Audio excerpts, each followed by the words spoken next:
Hi. So I'm doing this video on how I personally knit my cable stitches. Now there's different types and styles where the cables are thinner or thicker, and I'm not going to get into all that. I am just going to show you how I'm doing. This cable for this hat is done over 6 stitches. So that's the cable that I will be showing you today, and hopefully that will give you at least an understanding of how cables are work in general.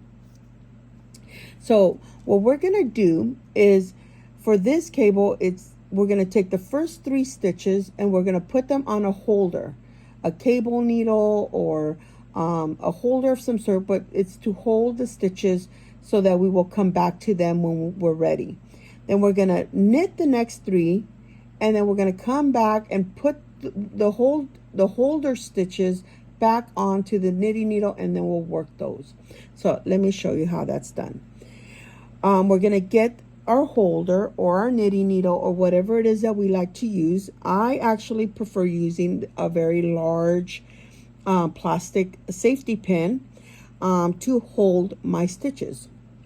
Now we're going to slip off the 3 stitches that we need and hold them towards the front, because that's what this pattern asks us to do. Now some patterns will have you hold them and put them towards the back. And what's the difference between holding them in the front or holding them in the back is actually the direction the cable is going to twist. By them being in the front, the cable will twist towards the left. By holding them in the back, the cable will twist towards the right. So now that they're on hold, we can knit the following 3 stitches. Now I'm a continental knitter, so that's a style of knitting that you're going to witness as I'm knitting these next few stitches. So once we knit the following stitches, we are ready to put the stitches that are on our holder back onto the knitting needle. So this is why I like this, because I could just grab it and pull it and just put it back on the needle.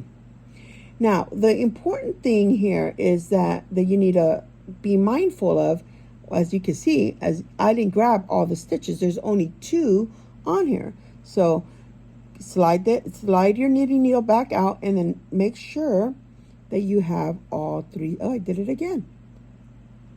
There we go. Now all 3 stitches are on the needle. And once you know that they're all on, you can slip off the holder and put that off to the side, and then work those stitches off your needle. Now, mind you, because they were once here and we pulled them off to further down the line, it actually pulls the fabric to create that twist, and it does end up being a little on the snug side. So be aware of that when you're knitting, that you don't lose any stitches. So we're going to knit the following stitches that were on the holder. And like I said, it is a little on the snug side, and so I'm trying to make sure that I slide them back down the shaft, because it's easy to want to just knit on the point, but by doing that, you're actually creating smaller stitches, and then it's harder to slide it down the shaft because you knitted it so close to the point and not the size of the shaft of your knitting needle. So once you're done knitting all those stitches, you have completed your cable. And as you can see, it is twisting towards the left. So I do hope that this helps take away any fear on trying cables. Maybe I'm hoping that it actually simplifies it for you a little bit. And I hope that it even encourages you to try working cables, either in a scarf, in a hat, in a blanket, whatever you desire to knit. I hope that this encourages you to give cables a try.